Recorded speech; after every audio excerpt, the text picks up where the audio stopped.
खुंग्रि नारेंगुरि गामियाव गोदानै बाथौ मन्दिर बेखेवदों। चिरां जिल्लानि सिङाव थानाय खुंग्रि नारेंगुरि गामिनि बाथौ सिबियारि रायजो राजाफोरा दिनै फुंबिलिनि समाव गार्जा पुजाजों लोब्बा लाखिनानै गोथार बाथौ मन्दिरखौ बेखेवनाय जायो।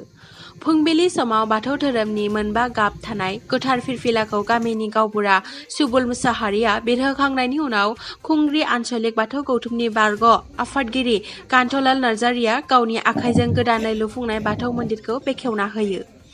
बेजों लोगोसे फुंनि बाथौ आर'ज खालामखांनायनि उनाव मुंख्लंफोरनो बिबार बावो आरो दसे सम सावरायमेल जिरायो। जोंनि नारेंगुरियाव सफैनो हानायखाय आं बिथांमोननिखौ गिबि गिबियावनो साबायखर बावनाय थाबाय। जे जोंनि लेंहरनाय खार'ना जाहैबाय जोंहा गोदो गोदायनिफ्रायनो आबै आबौनिफ्राय जोंहा रायजो जाबोनाय जे जों बाथौ धोरोमखौ लानानै जोङो गोदो गोदायनि आबै आबौआ सिबिबोदों। दा बेखायनो जों दिनै फुंबिलियाव जोङो हाबाफारिखौ लादों फिरफिला थिखोनाय आरो गोथैसि बावनाय। बे गोथैसि बावनाया जाहैबाय जोङो गोदोनिफ्रायनो आबै आबौआ मावलांबाय।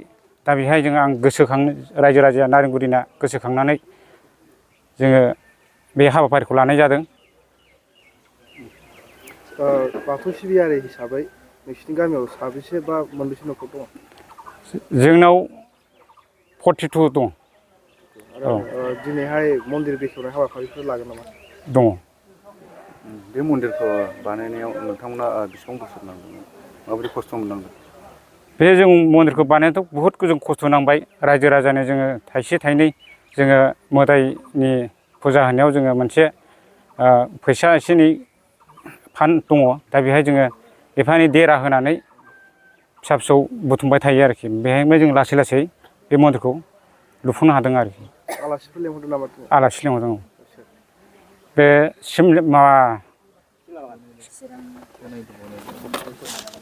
गिबि गिबियावनो नोंथांमोननि मिडियानि गेजेरजों खुलुमनायखौ जासिग्रोबाय। दिनैहाय जोंहा फुंबिलि हिसाबै जोंहा गिबि गिबियावनो फिरफिला बिरहोनाय हाबाफारि आरो मुंख्लंफोरनो बिबार बावनाय हाबाफारि आरो बिनि उनाव जोंहा थानसालि बेखेवनाय हाबाफारि दङ आरो बिनि उनाव गेवलां मेल जागोन जोंहा बाथौ धोरोमनि सायावनो।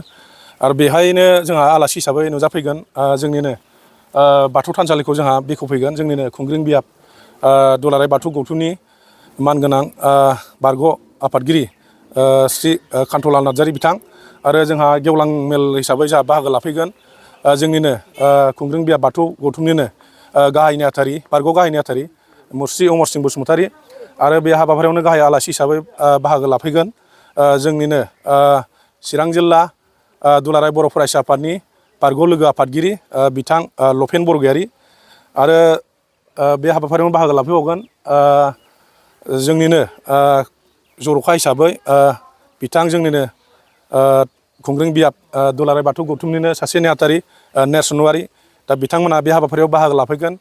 बेनिखायनो साफ्रोमबो नायगिरि नोंथांमोनखौ आं खावलायगोन जाहाथे नैबेहाय जोंनि जानो गोनां हाबाफारियाव बाहागो लाफैनानै जोंनि जानो गोनां गेवलां मेल बे हाबाफारियाव बाहागो लाफैयो।